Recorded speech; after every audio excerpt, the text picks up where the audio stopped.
The forward-facing sonar technology has just become something that so many anglers, no matter what species you're going after, they're using these things. And there's a lot of different mounting options, and I kind of want to run through them and talk about one specific option that I really prefer in a lot of different presentations. And one, obviously, a lot of people see the poles over the side of the boat where you can manually turn the pole in scan areas. Another would be obviously mounting to a trolling motor shaft, or even right to the head of the unit like I have here, right to my trolling motor head.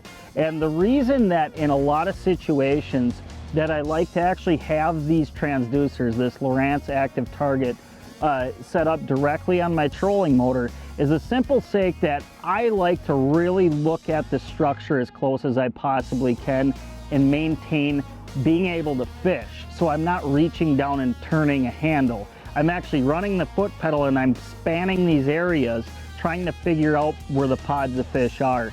And by having that on your bow mount, it's easily the best way to find the schools as fast as possible on the structure. But the thing that I think that is especially important about, you know, an active target style transducer is the fact that you can see how the fish are relating to your different presentations. Maybe I'm throwing a shiver minnow at these fish. Maybe I'm throwing jigs and plastics at these fish.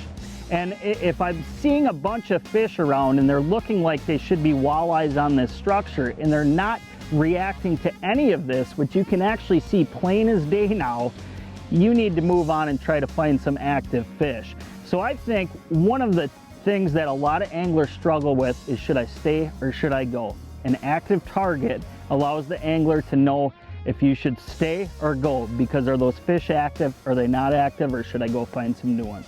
Pretty cool technology we have with this Lowrance active target.